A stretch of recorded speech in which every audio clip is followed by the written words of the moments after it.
Greetings, Earthlings, and welcome to 7th Street. Today we're gonna do a little bit of a different style of video here. It's gonna be mostly all voiceovers with a couple of pictures thrown in here and there, maybe a clip or two.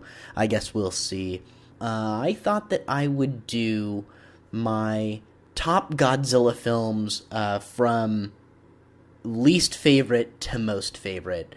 31 movies. I'm gonna leave out Godzilla Planet of the Monsters, because I haven't seen it yet. And, I don't know, I don't really have a real... I just haven't really wanted to watch it. I need to be in the right mood. But anyhow, you know, I've been a Godzilla fan, a Toho science fiction fan, since I was a very little kid. You know, my Obachan and my dad really got me into the Godzilla films when I was about 4 years old. So, I mean, I've literally grown up with these movies. So, anyhow, without further ado, let's start this list off. At number 31, my least favorite Godzilla film is Godzilla 2014. I know that so many people really like this movie. There are very few things that I liked about it. Some of the monster action was decently done. I thought the way that they animated the atomic breath that he used only once, but I thought that was done pretty well. I kind of liked the more mist fire look, as opposed to kind of the I don't know, the supersonic beam look. But other than that, I thought that Godzilla 2014 had just terribly stock characters. I really didn't care about anybody. Bryan Cranston's character was the only character who had any sort of personality or any backstory that I gave a damn about. I mean, I could care less about his son, the soldier, looking for his family. I felt no connection to those characters at all. I know that, you know, characters in Godzilla movies aren't always the best characters, and they're not always the most well-written, but there were just a lot of things in 2014 that really bothered me, and I felt like they didn't take they didn't take any chances. They played it too safe. From the design to the roar, you know, I know that it was all slightly altered, but not enough. I mean, it didn't go anywhere adventurous, and it didn't have enough action to hold my attention for very long. I was fairly excited to see it. I saw it opening day. I think I saw actually the first... They don't do midnight screenings anymore. I think they did it at 7 p.m. But, you know, I went and saw that screening of the film.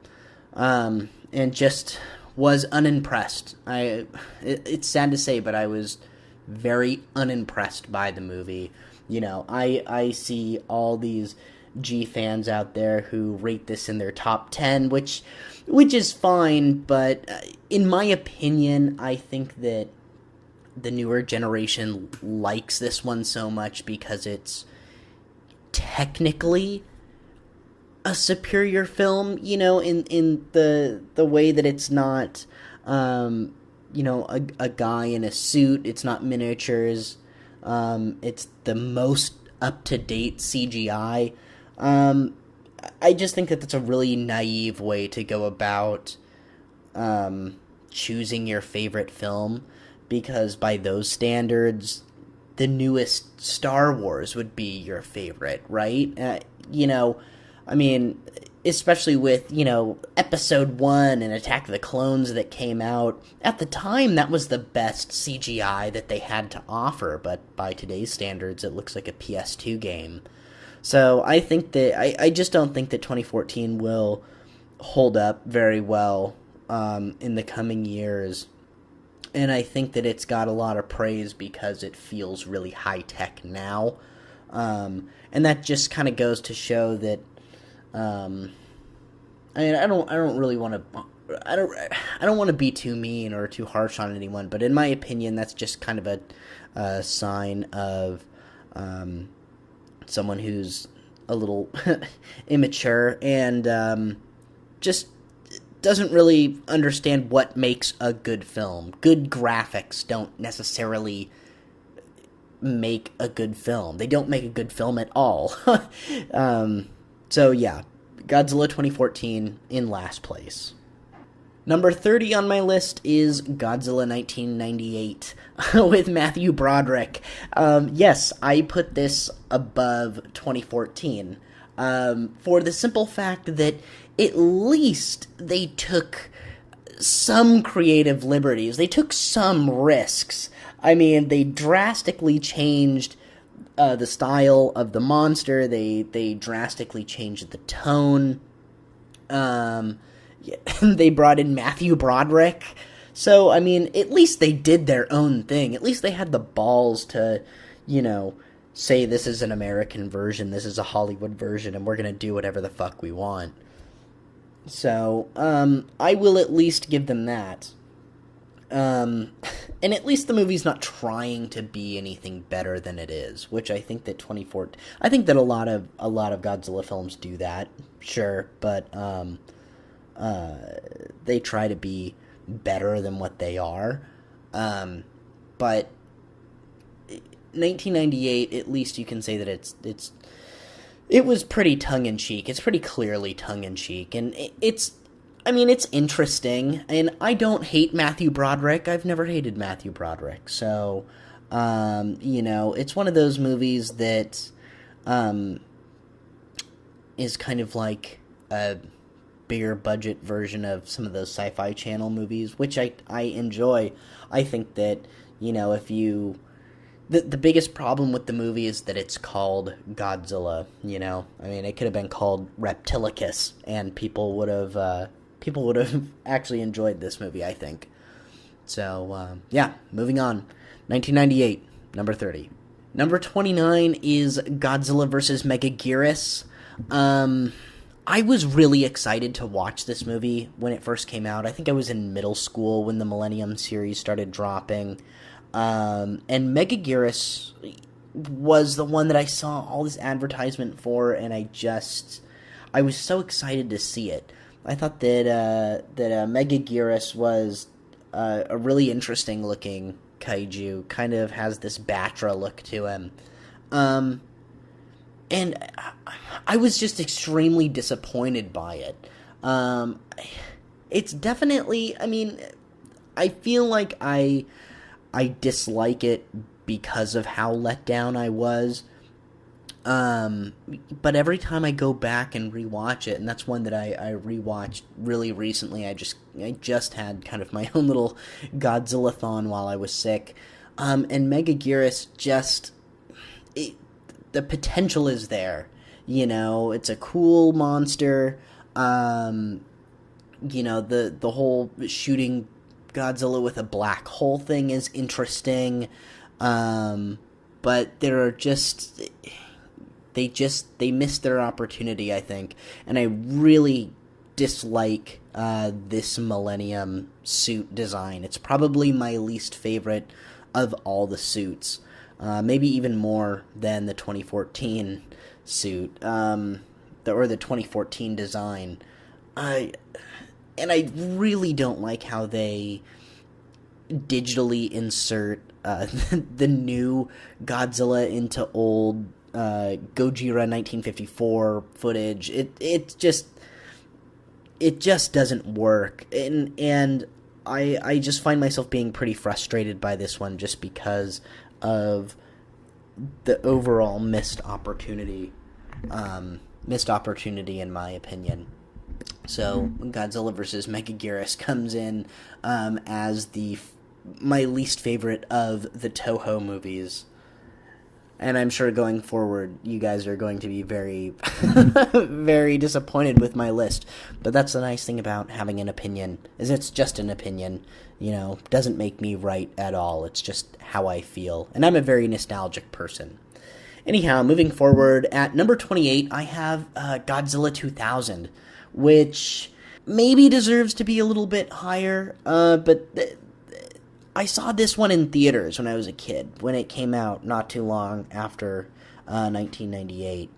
And I think that it starts off fairly well. I definitely like the concept of, like, the Godzilla Storm Chaser team, but it just, they just get old after a while, and the reporter that gets brought in, who's kind of ends up being kind of like this mother character to the dad and his daughter, all of that just kind of gets a little bit annoying to me. And my biggest complaint is Orga, I think, is just an awful looking kaiju, and is not enough, and it just comes too late. The whole UFO aspect to it is a little bit of an afterthought. I mean, I remember seeing it in the theaters, and then a few years later it came out on home video, and I rented it.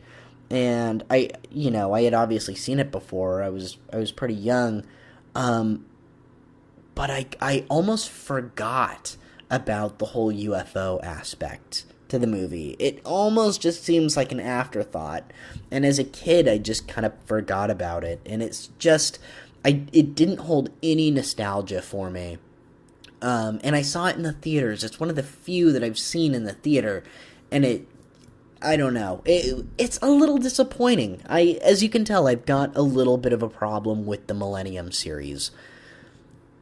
Anyway, at number 27 on my list, I have Godzilla Final Wars, and I'm sure that I've just lost a bunch of my viewers at this point.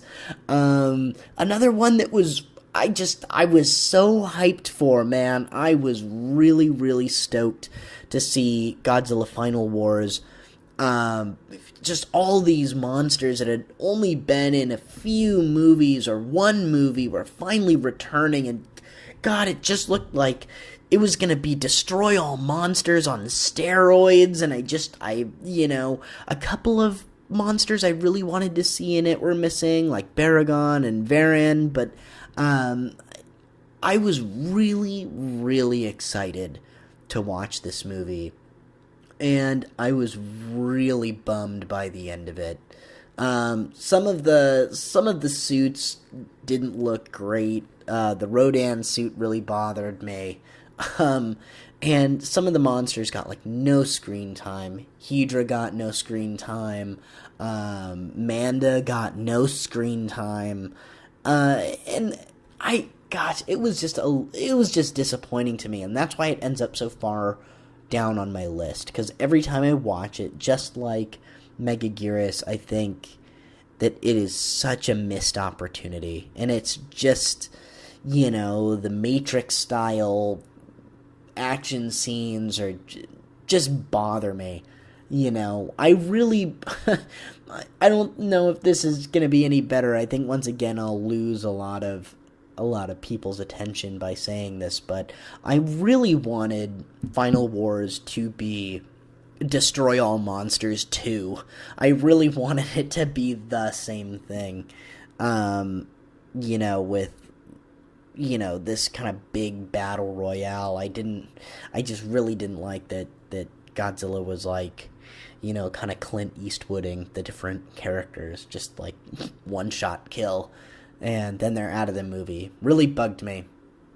Anyhow, moving on, got another Millennium film near the bottom at 26, but for a little bit of a different reason. And I guess I can get into it now. 26, I have Godzilla against Mechagodzilla. And I like this one okay.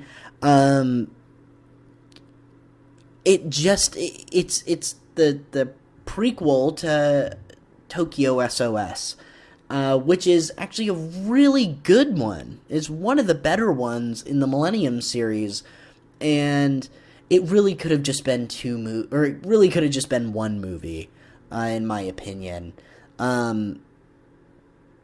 Because there's not a ton going on in Godzilla against Mechagodzilla. I mean, in my opinion, I think that the whole Kiru backstory could have been wrapped up a little bit quicker, and it could have gotten right into the aspect with Mothra trying to convince the people to put the bones back in the bottom of the ocean. So I don't know. I mean, I really like Tokyo SOS and Godzilla against Mechagodzilla. Anytime I watch it, I end up going, ugh, alright, I just want to get to the next one. The next one is much better. This one's a bit slow for my taste. The characters are okay. The premise is just fine. It just, it's done better in Tokyo SOS, and you get all the information that you really need in Tokyo SOS. I mean, they could have wrapped up the initial point of Godzilla against Mechagodzilla, I think, in about 20 minutes, and just made Tokyo SOS a little bit beefier of a film, in my opinion. So it's a little bit redundant having those two. So that's why Godzilla against Mechagodzilla gets the 26th spot. At number 25, Godzilla vs. Space Godzilla. This one's just very, very forgettable in the Heisei series. There's not much to even really say about it. Once again, it feels a little bit, redundant. It feels a little bit like a retread of Godzilla vs. Mechagodzilla 2, which is a really good movie in the Heisei series. And Space Godzilla, there's nothing super memorable about it. And I don't find Space Godzilla that cool. I kind of find him an unambitious design, actually. It's definitely my least favorite in the Heisei series. It doesn't really hold my attention all that well, to be honest. Some of the fighting scenes are really well done. I actually really like the space battle scene with Mogira and Space Godzilla in the beginning when they're flying around in space. I think that's really cool. But the highlights of the film are pretty few and far in between, and the rest of the story just kind of feels like it's going through the motions. It's getting a little too late within that series, and everything's kind of a formula at that point. So anyway, at number 24, I have my least favorite from the Showa series, which is Godzilla vs. Megalon. No, not Godzilla's Revenge. It's Godzilla vs. Megalon. Mainly just because I guess I ought to get a Blu-ray version of this, but God, I've always hated the way that this movie looks. You can really tell that Toho was on the downslope at this point. I mean, it almost looks like a made-for-TV. It almost looks like Ultraman or Iron King or something like that. The film stock doesn't look really good, or maybe just the transfers that I've seen haven't looked really good. I don't have a Blu-ray version of it. But other than that, I mean, Godzilla is definitely an afterthought in it, and I mean, it doesn't seem like Toho makes any defense of that. I mean, it's pretty out in the open that it's the movie's really Jet Jaguar, and it's really just this kind of Ultraman knockoff, and Godzilla's kind of his sidekick. And I mean, that doesn't necessarily make, that doesn't mean anything. There are some good Godzilla films out there where he's not necessarily the central kaiju, but it's just really the whole reason to watch the movie is the ending battle scene, which is actually pretty well done. It's pretty long. The special effects sequences I think are pretty well pulled off. Megalon's a cool monster. You get the ridiculous flying kick. But other than that ending battle scene, the rest of the movie, there's not a lot of city destruction sequences. A lot of that is stock footage. The few moments of city destruction sequences are all stock footage from Ghidra, the three-headed monster, pretty much. And I think a scene from War of the Gargantuas, the maser cannons. But yeah, there's not a lot to the movie. And, there's the characters I don't find terribly interesting. So yeah, that's why I have Godzilla vs. Megalon at 24. 23 is another Showa movie, and it is Godzilla vs. the Sea Monster. This is about the time in the list where, my grievances with the movies are pretty small, and for the most part, I mean, I gotta say, I really like every Godzilla film. I really, really do. I mean, Godzilla films are like getting laid. Even when it's not so good, it's still pretty fucking dope. A lot cooler than most things in this world. So I don't hate any of these movies. But this is about the time where my grievances start to get smaller and smaller, and I start really talking about things that I like about the movies. Just like, Godzilla vs. the Sea Monster.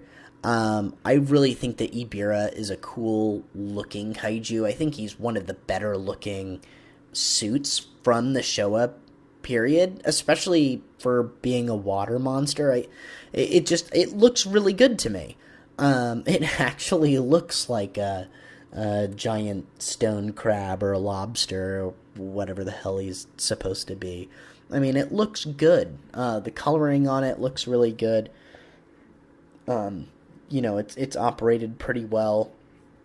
I guess my biggest grievances with the movie are, the story's just a little bland to me.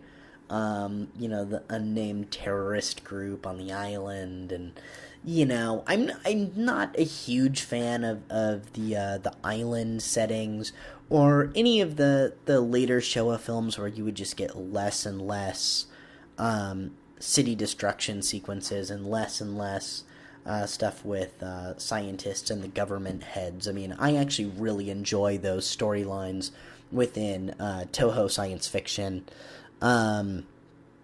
So the kind of island adventure stuff doesn't really do it for me. And the music is another, kind of that surf rock that's in it, that that 60s kind of mock Beach Boys sound that was, popular all over the world. Bothers me a little bit. But that's about it. At number 22, I finally have Godzilla's Revenge, and it's probably 9 spots higher than I think anybody else would have put it. This is always everybody's number one most hated. It's definitely not for me. I would rather watch them before I would watch Godzilla vs. Megalon or the Sea Monster. I mean, it takes all the best parts of Sea Monster and boils it down into a movie that's, not super substantial, but it's super colorful and kind of sweet and fun to look at, so I think that it improves upon Godzilla versus the Sea Monster. And I, like I said, I'm a really nostalgic person, so I've just always really enjoyed this one when I was a kid. I remember, I had seen it before, but I remembered buying a copy on VHS when I was about maybe 9 years old. at the local Suncoast. I think it was Suncoast. We used to have a lot of cool movie stores actually in the Vancouver Mall here in Vancouver, Washington. But anyhow, I remember taking it home, and I watched it, and when it was over, I immediately rewound the tape and watched it again. I mean, it's a good little flick, especially for kids. I mean, if you want to develop the next generation of G fans, show a kid Godzilla's Revenge. I mean, that is where you should start. And I think that if you do that, if you don't watch Godzilla's Revenge for the first time as an adult or as a teenager, I think that you'll carry a nostalgia for that movie. And usually people who have positive things to say about Godzilla's Revenge are people that grew up on it and were introduced to that one at a very young age as one of their first Godzilla films. So I rather like that movie, actually. I did a whole video on it. So yeah, moving on. Number 21, Godzilla vs. Biollante. And this is one that everybody loves, man. This one like snuck up on me. I keep watching all these YouTubers, and everybody puts this like in their top 5. And I don't dislike it. Like I said, I really like all of these, and you know, number 21 is not a terrible spot considering the fact that Showa films are usually my favorites, my top films. But I'm sure that people are going to be pretty bummed that I have Biollante so far down on my list. You know, it's... I just didn't find it that groundbreaking. I mean, I don't know. I think that the best sequences in that film are the first battle between Godzilla and Biollante in her rose form. The giant rose, when she's doing that crying that kind of sounds like whales calling in the middle of the ocean, right? I think that that's the best part of the film. You know, I'm not nuts about the Miki Sagusa. Is that her name? I'm not nuts about her ongoing story either. In the Heisei series as the psychic who has the link with Godzilla, and that one is really it's an example of one, like I said earlier, where I think it's a little high-minded. It's trying to be a little bit better than what it is. And you can tell that, God, I think that's the one that the original treatment or concept was conceived by, like, a biologist or something. And, I mean, you can tell it's just a little high-minded. And I mean, God, you know, Biollante's a great-looking kaiju. Don't get me wrong, and the effects in that one I think are phenomenal. But it's a little boring. It's a little boring. I don't know. I've noticed that the younger G fan base has really adopted that one as the underrated classic in the series. Which, I mean, more power to you. I guess I can see it. I understand why. It's just not that for me. At number 20, I have Godzilla vs. Mothra 2. And when I was a kid, this one probably would have been higher on my list. I know I just got done saying that I'm a really nostalgic person, and I am, but my tastes still do change. When I was making this list, it was even a little bit higher, and it just kind of kept getting shoved back. Because there are also, on the flip side of that, movies that I learn to appreciate a little bit more the older I get. And Godzilla vs. Mothra 2 just kept getting pushed back a little bit further, and now it ends up in the number 20 spot. Yeah, the effects in this one are great, and I think that Batra is a great monster. And I kind of like that it kind of goes back to its environmental message, and I think that Mothra is the perfect kaiju, the perfect conduit for those types of messages. I mean, it's a great entry to the series, don't get me wrong. Came out in 1992, year I was born, man.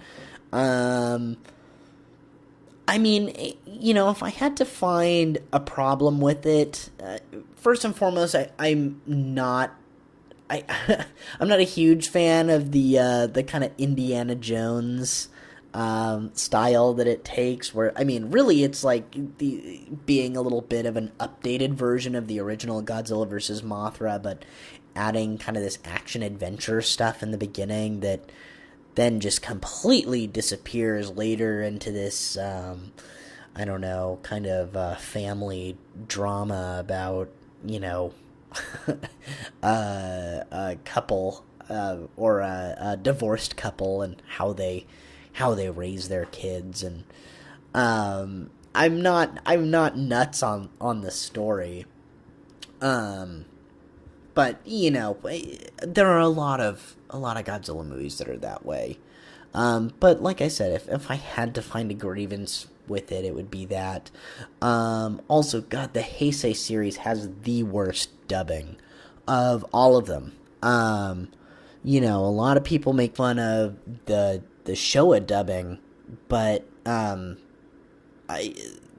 was at least back in a time where you know, the movie industry was thriving, and there were a lot of movies being dubbed. There were movies in the United States, English-speaking movies being dubbed. So, I mean, it was a practice that was, like, a little bit more prestigious back in those days. During the Heisei series, I mean, you can tell that those voice actors are you know, they're making the movie worse on purpose. I mean, they're purposefully doing these not mock Asian accents like they would in the Showa series, just doing bad voices and acting really poorly. And Godzilla vs. Mothra 2, I think it's really apparent. So yeah, that's why it ends up at number 20 for me. Number 19 is Son of Godzilla, which is another one that I think if I had made this list when I was a kid would be a lot higher on my list, because there was a period when I was a kid where I may have even listed this in my top 10 or in my top 5 even. Because when I was younger, I really, really dug this one. I really, really used to like Kumonga, the Spiga, giant spider. I really, really liked him as a kaiju when I was younger. And the same thing with the Gigantises. And this is one of those Showa films that has really, really good action in it, too. And really good wire works. And it just sort of appealed to the kid in me. I know that earlier I said that I don't really like the island settings, and that's right, I don't. But I think that this one is done the best, obviously. What with the scientists being there, and it still kind of had this kind of government feel to it. There were still a lot of scenes of the scientists kind of talking about what's going on, what they can do, and the characters are still interacting, you know, with the monsters. But it got moved back further on my list, just because that is, I think we're all in agreement here that the Son of Godzilla suit is by far and away the worst looking suit. I mean, he just looks so derpy. It's really bad. It's really, really bad.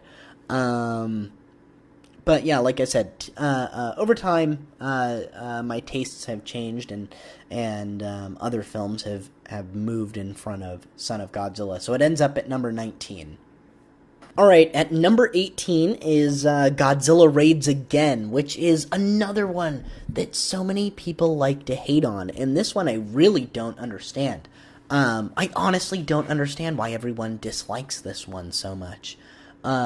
It's funny, a funny story about this.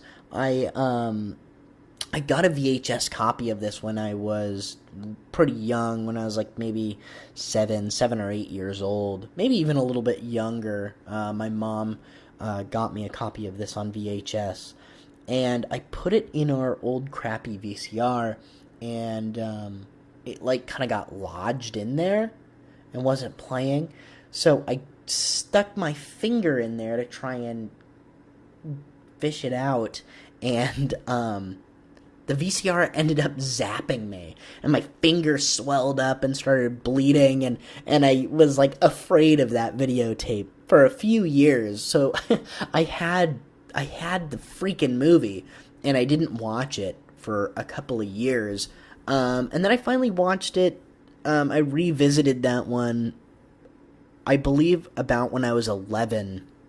I know it was, like, around 6th grade.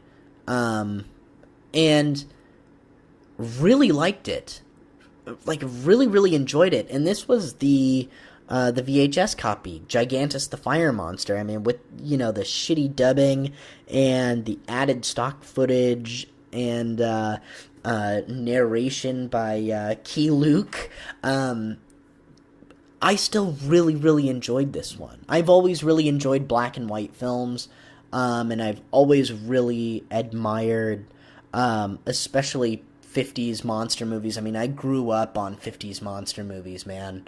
So I've always admired that style and that look.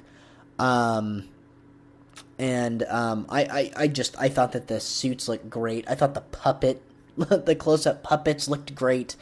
You could tell that's when they were using the, like a water cannon mist as the atomic breath, and I don't know, I just really I really enjoyed this one. And when I was making this list, I kind of figured that I would put it higher on the list, actually, but it ends up coming in at number 18.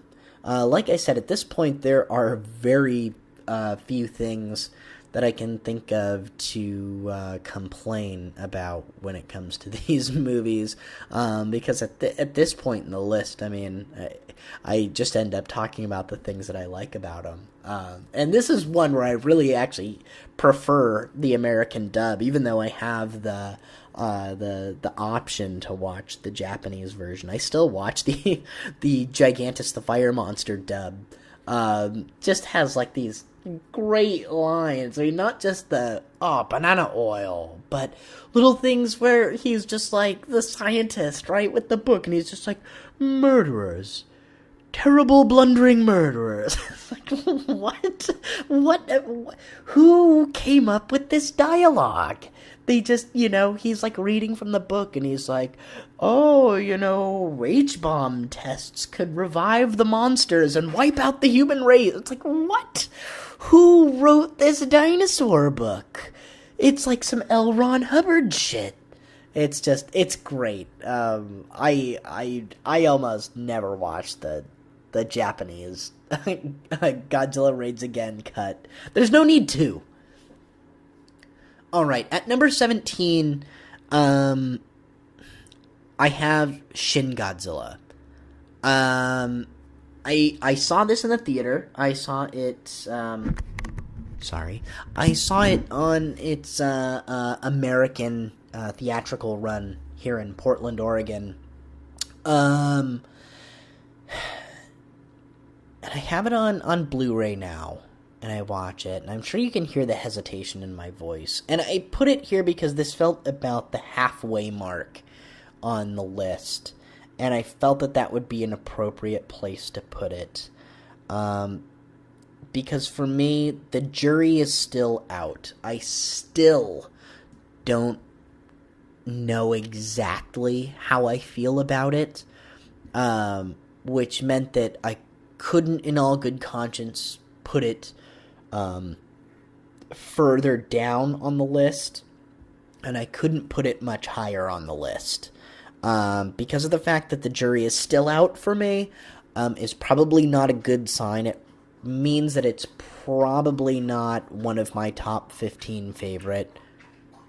I'm sure you can hear my dog drinking out of the bowl right now. You done? Alright. Good. Anyway, so, I just decided to stick Shin Godzilla somewhere in the middle. I'm always at a little bit of a loss for words when I'm talking about it. I remember being, not knowing how to feel while watching it, too. Because on one hand, I really, really admired the filmmaking style. As an aspiring filmmaker myself, I thought that it was technically one of the better made films. Even in just the way that it was shot and the way that it was edited, and using little moments of like found footage style, like from cell phones and different stuff, just kind of randomly cut in, I thought was a really interesting way to do that, because it just happens in a couple of sequences, and it was really interesting. I thought the way that the movie was made was really interesting. The director is no doubt phenomenal, but on the other hand, it didn't feel super traditional.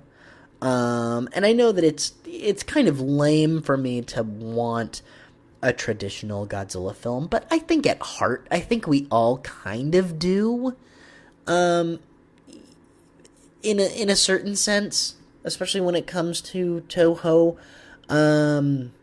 But then on the other hand, I really liked the social satire with, kind of the playful ribbing of the Japanese government and how they respond to crises in that country. And there's definitely these undertones from the huge earthquake and tsunami that they went through, and it's definitely criticizing the way that the government handled that. And it gives a really interesting insight as to what it must what the atmosphere must be like for young Japanese people who are involved, in politics or interested in politics. It kind of gives you an idea of what the social climate is there, which is interesting. But it all just gets sort of muddled in my mind when I think about it. And I really try to honestly think about how I feel about it. I really try to honestly think about how I feel about the very strange new abilities that Godzilla has. And it just gets muddled. It gets muddled in my mind. So I decided to put it at number 17. Definitely interesting. I definitely enjoy watching it. So, So there you go. At number 16, I have Tokyo SOS. I already sort of touched on this one. I think the way that the movie opens, the introduction to Mothra with the F-18s or the F-16s scrambling and firing a warning shot, and then you see Mothra's big wing come up, and I really like the way that they tied Tokyo SOS and Godzilla against Mechagodzilla, not just to the original Godzilla film, but to a few other Toho science fiction films. Obviously, Komibus is in it, and I believe they feature Gazora briefly. They also feature the Gargantuas in it, and it's weird. It's just it kind of establishes this really strange universe that Tokyo SOS is in. Obviously Mothra, because Hiroshi Koizumi is in it, and he's playing the same character from Mothra. But I think that the battle sequences in this one are fantastic. One of the best when it comes to the Millennium series. I really think it's top notch. And I remember seeing the advertisements for it when I was in middle school, before they all came out on DVD in the United States. And I was really pumped for the idea that it was Godzilla, Mothra, and Mechagodzilla. I thought that was an interesting trio that had oddly never been put together before. And it didn't disappoint. Like so many of the other movies in the Millennium series have completely disappointed me. Tokyo SOS did not disappoint. It's highly recommended for me. It's really, really one of the better ones in the Millennium series. Number 15, I have Godzilla vs. Mechagodzilla 2. Once again, if I was a bit younger, this one would probably be higher on my list. I really dug this one. This was one of the few that I had never seen an American cut of this for years and years and years, until I was a teenager, maybe even an adult.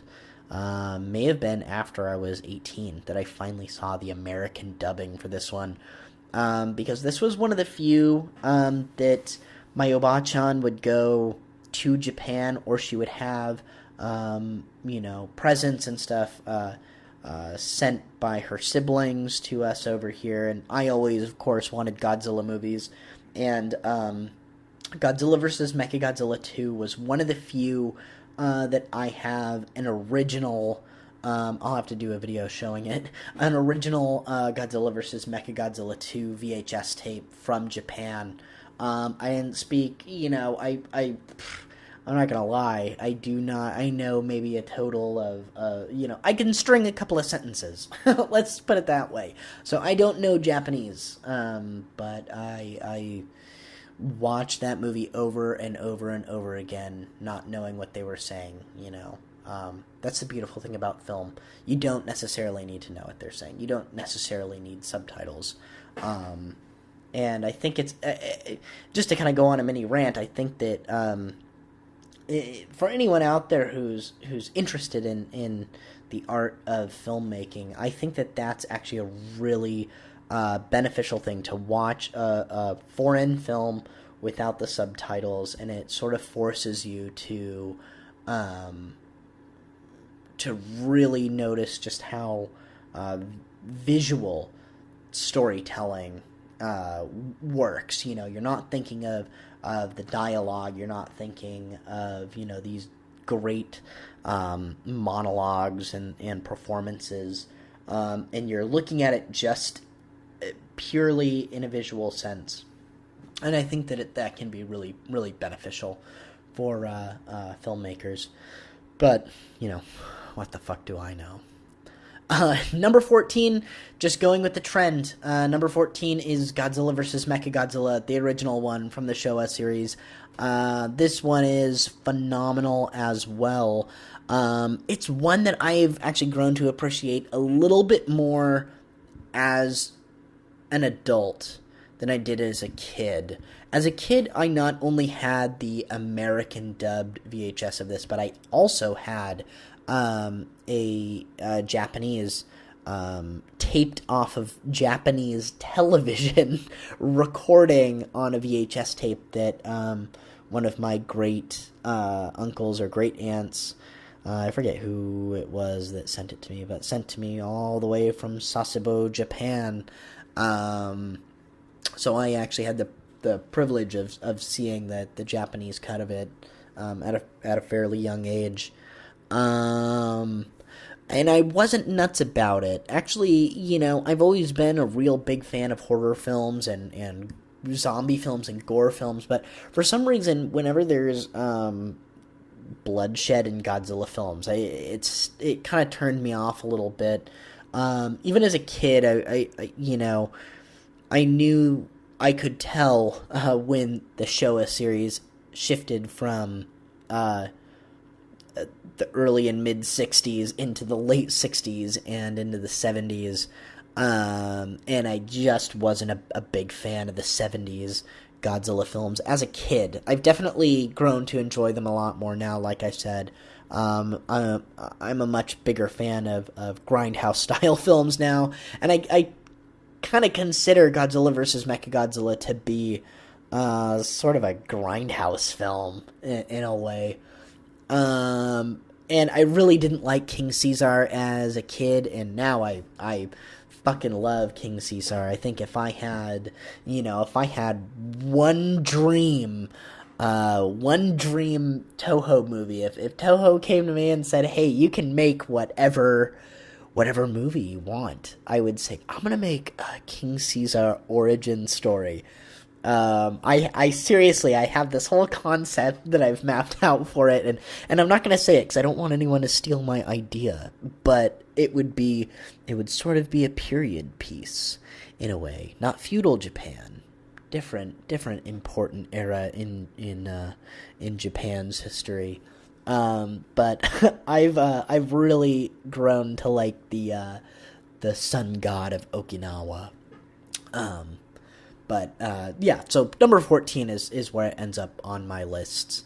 And from here on out is where it got really difficult. I do have a top 5 favorite Godzilla films video that I made that's really old. It's about a year old now. So you probably know what 1 through 5 are. There are some, I think there's like one difference in my top 5, but still, from 13 on, it gets really tough here. At number 13, I have Destroy All Monsters. I mean, this is just a classic. There's a weird little subset of G fans out there that like to say that this one is boring. I don't see it. I don't find Destroy All Monsters boring at all. I mean, it's clearly one of the better ones. If there was one thing that it could have done better, Toho could have, they could have bit the bullet and they could have spent a couple of more bucks on it, and they could have refurbished, the Baragon suit, and they could have, at least found a way to use the Varan puppet a little bit more. I mean, even having him fly over some city scenes. The unfortunate thing with Destroy All Monsters is it really wanted to be this monster mash of sorts. But there are a few monsters that really just get a cameo, and it's a little bit unfortunate.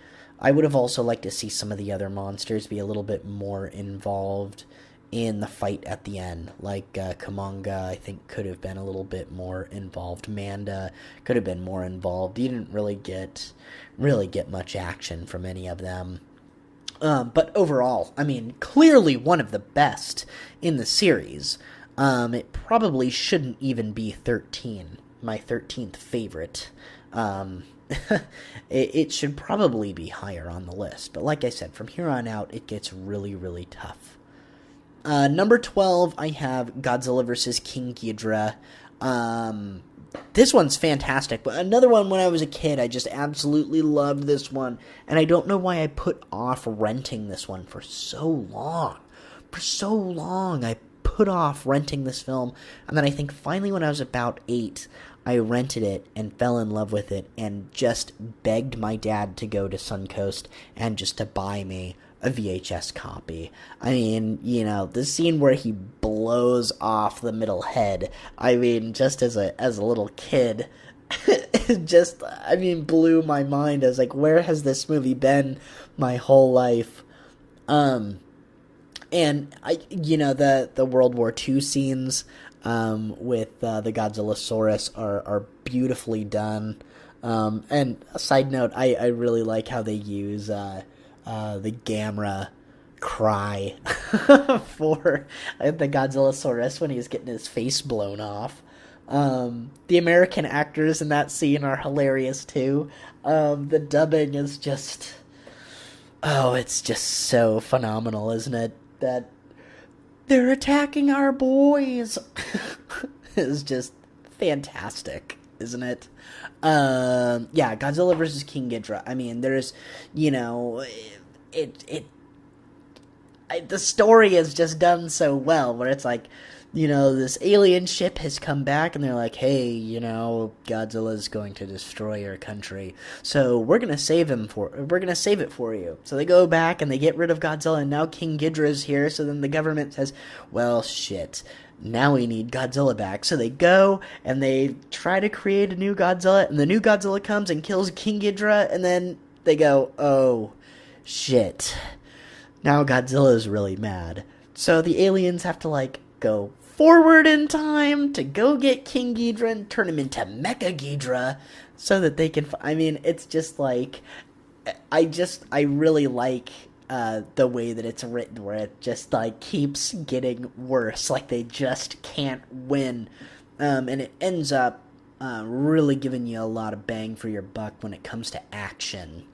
A lot of monster battles, a lot of military versus monster battles. And I mean, you know, I used to have this rule when I was a kid where it's like, if the monsters have to fight at least twice. We have to get at least 2 fight scenes for it to be a good Godzilla movie. So obviously movies like Godzilla vs. Megalon isn't as good of a Godzilla movie, right? Because it's a bunch of nothing, and then they fight at the end, and it's not as good. You need a couple of battle scenes there. That was my logic as a kid. At number 11, I have GMK, Godzilla, Mothra, King Ghidorah, Giant All-Out Monsters Attack. Best Godzilla film in the Millennium series. Hands down. Hands down. It's the best Godzilla film in the Millennium series. You know, when I was in middle school and they finally all came out, I think I was about in 8th grade when they finally came out and I could rent them at Hollywood Video, I was just disappointed after disappointed. Each film was just a new disappointment. Each one, I mean, even Tokyo SOS, the first time I saw it, I wasn't nuts about it. I didn't like that Godzilla design with the big giant dorsal fins and the kind of like turtle face look, and God, I just didn't like them, and I was very, very disappointed. And then finally GMK came along and blew me away. I was really obsessed with that one the first time I saw it. I really, really liked that film. And I was really, really excited to see Baragon. Baragon is one of my favorite kaiju. He's one of the most underrated kaiju by far. It's such a good one. You know, I even like how they take King Ghidorah and make him like an earthbound guardian monster, and they really play with the mythos here. And I believe, I could be mistaken, but I believe that the director of GMK is the same director of the Heisei Gamera films. He made the Millennium series good again, and he made the Gamera series technically good again. I mean, he's a really good director. I don't know what happened to him. I don't know why they didn't give him more film. I mean, I guess GMK maybe didn't do as well in the Japanese box office. I don't know off the top of my head. I'm not positive on that, but I was really sad to see them go back to some of these shitty suit designs and kind of Matrixy Gundam Wing character plots. I thought that GMK was done really well. I kind of liked the spiritual aspect to it. That he's like the embodiment of dead soldiers from World War II coming back to take revenge on the Japanese people who've lost their way or whatever. I mean, I thought that was really, really well done.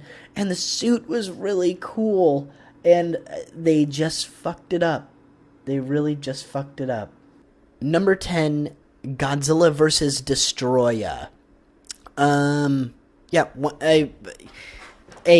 What else are you gonna say about Godzilla vs. Destroya, right? I mean, it's obviously it belongs in the top 10. It's just action-packed. The effects in it are phenomenal. The story with Godzilla, his heart as a nuclear reactor melting down is great. The music in it is beautiful, especially the haunting theme at the end where he melts and dies away. I mean, as a kid, when I saw this movie, I mean, it made me tear up, man. It's terrific. It's for a while, I kind of went through this phase because everybody loves this one in the series, and I tried to rebel against it, but it doesn't work, man. It's that good. It really is that good of a Godzilla film. Alright, at number 9 is probably my first real controversial entry on this list. But I have the original. I have Gojira at number 9. I know. Yes, it is the best film, in quotations, with a capital F. It's the best film in the series. It's taken very seriously, and the subject matter is really well done for its time. It's incredibly groundbreaking, and Takashi Shimura is, arguably one of the best actors that's ever lived, but that doesn't, just because it's technically the best, doesn't mean that it has to be your favorite. I think that people make that mistake a lot. You have a lot of people who, go to film school, and it's like, oh, well, what's your favorite film? Oh, well, Fritz Lang's M. It's like, okay, all right, okay, yeah, it's one of the best movies ever made, but that doesn't mean that it's your favorite movie. If that's the way that it worked, then everybody's favorite movie would be Casablanca, because Casablanca is the greatest movie ever made. It is. My opinion. Not even just my opinion. I think any film scholar would probably tell you that Casablanca is the best film ever made. But it's not my favorite movie. I mean, it's not even in my top 20 favorite movies. I recognize it as being the greatest piece of drama put to film, but it's not my favorite movie. So yes, the original Gojira is the most technically not on a technical side, but I mean just in the context of it's the best film in the series, yes, but it's not my favorite. And it's definitely, when I'm in the mood to watch a Godzilla film, it's not the one I immediately go to. So I have it at number 9 on my list. Number 8 is Invasion of Astro Monster. I adored this movie as a kid. God, I loved Nick Adams. I still love Nick Adams. If you haven't seen other Nick Adams films, you really, really should. He's in Rebel Without a Cause. He's actually considered to be part of that cursed group of actors from around that time. He has a fairly decent sized role in Rebel Without a Cause. But he's also in a really interesting British horror film called Die Monster Die with Boris Karloff. and he's in a really, really good episode of The Outer Limits. But even as a kid, I really liked Nick Adams in this movie, and I loved the aliens from Planet X. I just ate all of that up. I mean, my favorite part of this movie, even as a kid, was the human action with the aliens. I was just a junkie for classic sci-fi stuff, that kind of Star Trek look, and I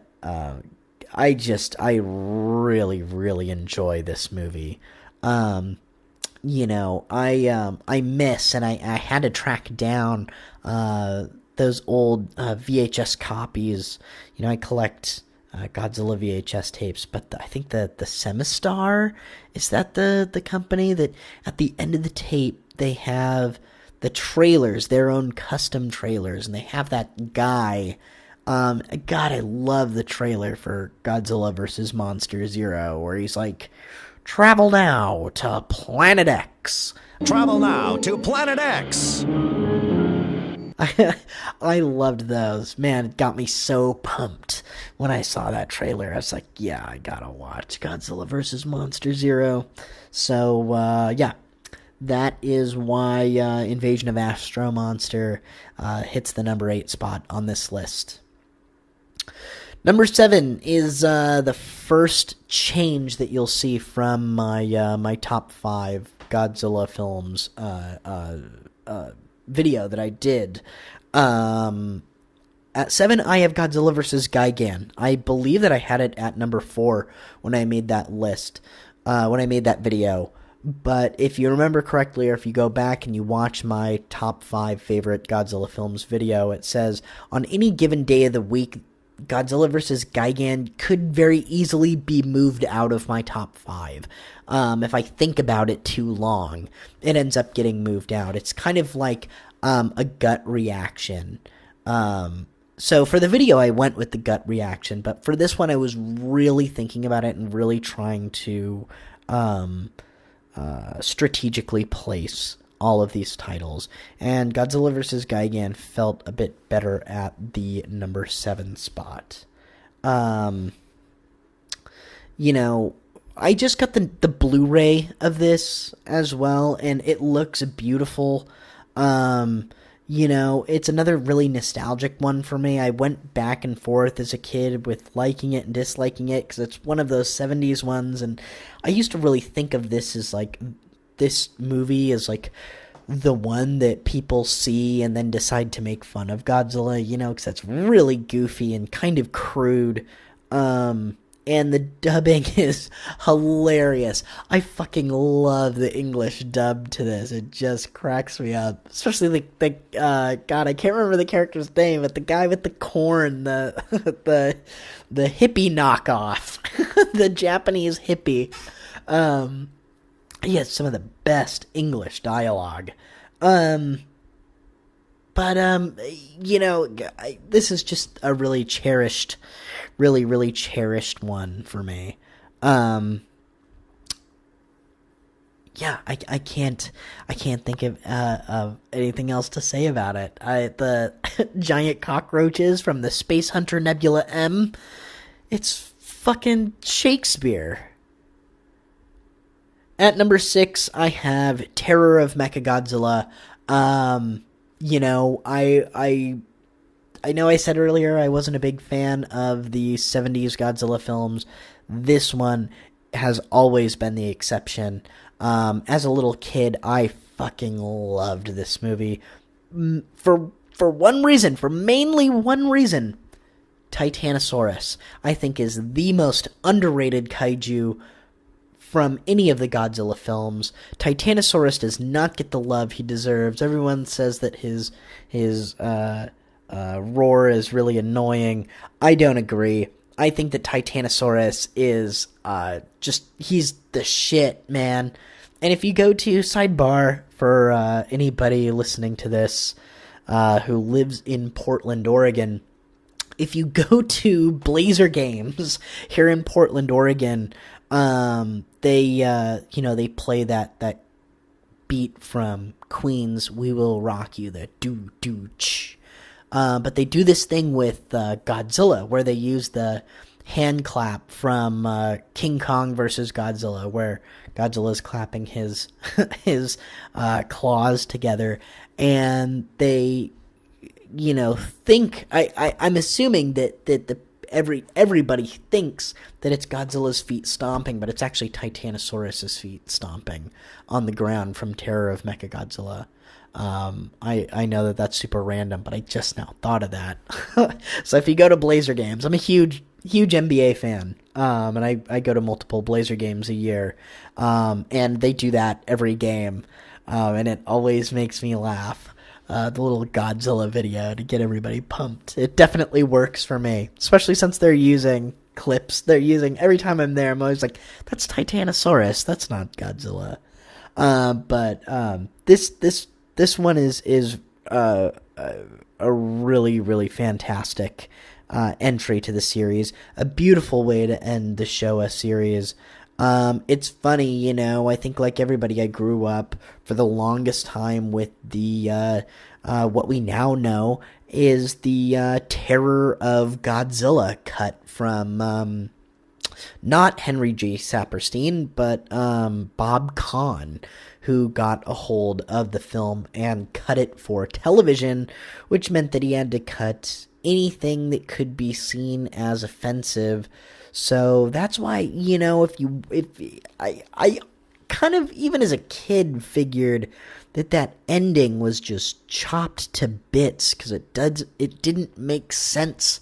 And now we know, because we have uncut versions, and we even have the Henry J. or Henry G. Saperstein cut of Terror of Mechagodzilla, with the whole big intro with clips from a bunch of other Godzilla movies. But now we can see the full version, and you see that there's a lot going on, including, like, the spaceman's fake skin being ripped off and exposing the kind of beneath the Planet of the Apes looking monsters underneath, which actually follows up with the normal Planet of the Apes look that the aliens from the black hole have in Godzilla vs. Mechagodzilla. But anyway, moving on. Number 5. If you've seen my list, you already know this one. Godzilla 1985. If you want to hear me talk a little bit further about this one, you can watch that video. I wasn't nuts about it as a kid, and this is one that as I've gotten older, I just appreciate the hell out of. And I have it on Blu-ray now. It's beautiful. It's in my opinion the best Godzilla film where it's just Godzilla fighting the military. I find it brilliant. A brilliant movie. If you haven't seen it, definitely check it out. Number 4, this is the only change from my top 5 video, but King Kong versus Godzilla. And I, as soon as I made that top 5 video, I was kind of, I had remorse that I didn't put King Kong versus Godzilla at number 4, because it deserves to be on my list. I watch it so often. It's so nostalgic for me. It's actually the second Godzilla film that I ever saw. The first actually being Destroy All Monsters, but just the tail end of Destroy All Monsters was playing on Sci-Fi Channel when I was about 4 or 5 years old, and my dad was watching it, and I was just absolutely hooked. But then they played King Kong versus Godzilla, and I just fell in love with the movie. I thought that it was absolutely brilliant. The humor in it works brilliantly, and even the opening scene where you see Godzilla, where the submarine Seahawk gets lost, and stuck in the iceberg, and then catches on fire, and then the helicopter's above, and Godzilla just crawling out of the iceberg. I mean, it's a really fantastic sequence. I really, really enjoy King Kong versus Godzilla, so that's why it's number 4. Number 3, towards the bottom. Once again, if you've seen my videos, you know that Ghidorah the Three-Headed Monster is my 3rd favorite. For a while, when I was younger, it spent some time at number 1. I mean, I really, really enjoyed this one as a kid. I really liked the human story, with the Princess Salnos being possessed by well, not even possessed, she's an ancestor of people from Venus, and she has telepathy, and she can foretell the future. She's come to warn the people about the space monster Ghidorah, and I really like the Brotherhood of Man message that it has. I really like the kind of James Bond-esque storyline that's going on. Yosuke Natsuki, he's phenomenal as Shindo in this, and I've actually come to really rather admire the movie Dogora the Space Monster, which I also did a video on. You should definitely check it out.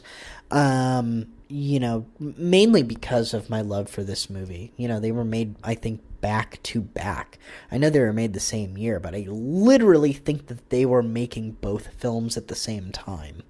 But anyhow, Ghidorah the Three-Headed Monster is just an absolutely phenomenal entry. Number 2 is Godzilla vs. Mothra. How could it not be? This is, in my opinion, probably the most well-made and beautiful, most beautiful to look at in the Godzilla series. There's just something about that early to mid-60s Toho look, that Toho scope. I mean, it's just...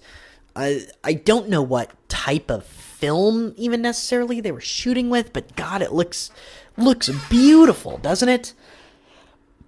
I watched this movie endlessly when I was a kid. I just have so much nostalgia for this movie. It also has the rule that I always have, where you have at least 2 battles with the monsters, right? I don't know. There are just so many great things that I could say about it. I find myself a little bit tongue-tied at this point in the list. I've listed it in my top 5 video. It's probably the Godzilla film that I've seen more than any other Godzilla film in my life. I just absolutely adore this movie. And number 1, you all know it, especially if you've seen my top 5 video. Godzilla vs. the Smog Monster is my number 1. I don't care. I know that people don't like it. I know they don't like the overly preachy message, even though all of the Godzilla movies have overly preachy messages. I mean, the first movie is the most preachy, anti-nuclear, messagey movie that you could ever get, but it doesn't matter. I don't feel the need to defend myself or the movie. I love Yoshimitsu Banno as a director. I was really bummed when he died that he never got to do Godzilla 3D to the max. If you haven't seen Catastrophe 1999, first watch my reference this film video, but then definitely track yourself down a copy, because in my opinion, it's the most underrated Toho science fiction film ever made, and it's widely realized that Yoshimitsu Banno really had so much to do with that movie, but he was blacklisted as a director because of Godzilla vs. the Smog Monster, which is just unfair. I really think that he took A lot. It's kind of the Shin Godzilla of its time a little bit. He did something that was different, that wasn't the formula, that wasn't the same cookie cutter thing. But I think that he did it better. I think that he incorporates just the right amount of preachiness, just the right amount of lessons, just the right amount of kid-friendly, just the right amount of horror in certain aspects. I mean, there are definitely some horrific images and horror-like imagery to the film, and just the right amount of experimental, that it just all culminates in just an absolutely batshit bananas early 70s exploitation grindhouse greatness. And Godzilla vs. Smog Monster was one of the few that used to play a lot on TNT Monster Vision, hosted by Joe Bob Briggs. And boy, oh boy, I subjected both of my parents to watching that a lot, because I would flip through the TV guide to see what was going to be on Monster Vision, and when it was, man, we'd watch it. And finally I got smart enough to swipe myself a copy on VHS, because if you are like me, you also have the Blu-ray or the DVD, but unfortunately they don't use that old the old dubbing. I don't believe it's from Orion, but it was distributed by Orion. But that is the only version I'll watch, man. I won't even watch the Japanese version, and I won't watch the new dub from Columbia. I'm not sure exactly who distributed the newer DVD, but the new dubbing is just absolutely atrocious. The only way to watch it is with the original dubbing. It's really just the only way to watch the movie. Oh, you like Godzilla, right? Superman beats them all. It's just, it's the only way to watch that movie. But yeah, there you go. All in all, there is my list of Godzilla films from least favorite to most favorite. I hope you guys enjoyed listening to this. I definitely had fun making it. It's kind of like my first ever podcast almost.